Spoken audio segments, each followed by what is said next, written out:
ధ్రువుడు మొట్టమొదటి మనువు అయిన స్వయంభవుడికి అనంత అనే భార్య వల్ల ఉత్తానపాదుడు అనే కొడుకు కలిగాడు.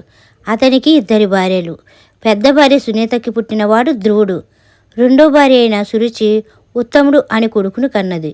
ఉత్తానపాదుడికి తన చిన్న భార్య అయిన సురుచి అంటే ఎక్కువ ఇష్టం. అందుచేత ఉత్తమపాదుడు ఆమె ఏమి చేసినా తప్పు పట్టేవాడు కాడు. ఒకసారి ధ్రువుడు వచ్చి తన తండ్రి తొడ మీద కూర్చున్నాడు.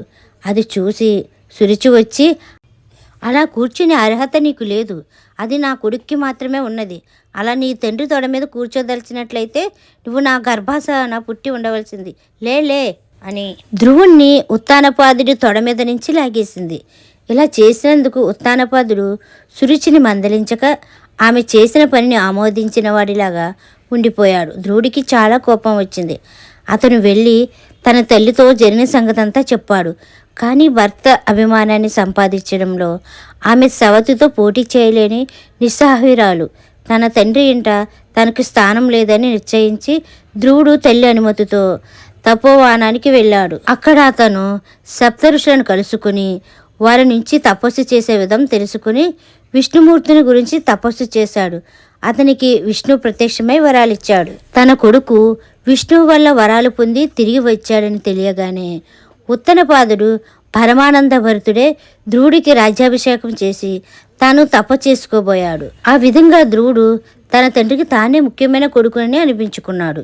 ఇతని తమ్ముడు ఉత్తముడు పెళ్లాడి తండ్రి వంశం నిలబెట్టక హిమాలయంలో వేలాడుతూ యక్షుల చేత చంపబడ్డాడు. ధ్రువుడు అందుకు అలిగి కుబేరుడి అలకాపురం మీద దాడి చేసి యక్షులను చంపసాగాడు. కుబేరుడు ధ్రువుడితో సంధి చేసుకొని యక్షుల వధ ఆపగలిగాడు.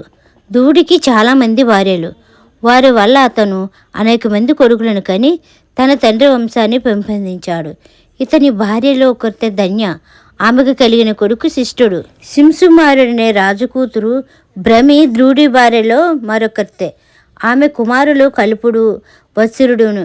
ధ్రువుడికి వాయువు కుమార్తె అయిన ఇళ్ళ కూడా ఒక భార్య. ఆమెకి ఉత్కరుడు పుట్టాడు. శంభువు అనే మరొక భార్యకు భవ్యుడు శిష్టి అని కొడుకు పుట్టారు. ఈ భార్యలు కాక ధ్రువుడికి మరొక విచిత్రమైన భార్య ఉండేది.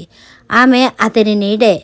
ఆ నీడను ధ్రువుడు స్త్రీని కమ్మని సరికి అలాగే అయ్యి అతన్ని పెళ్ళాడి 5 కొడుకులను కన్నదట. పూర్వజన్మలో ధ్రువుడు బ్రాహ్మణుడని అతనికి ఒక రాజుతో స్నేహం ఉండేదని, ఆ కారణంగా అతను రాజ్యం మేళాలనే కోరికతో ఈ జన్మలో క్షత్రుడై పుట్టి ప్రజానురాజ్యకంగా రాజ్యం మేళాడని చెబుతారు. విష్ణువు అనుగ్రహంతో ధ్రువుడు నక్షత్రమై ఇప్పటికీ ఉత్తర దిశన ప్రకాశిస్తున్నాడు. ఈ కథ కనుక మీకు నచ్చినట్లయితే like, share, subscribe to Durgapriya official. Thanks for watching.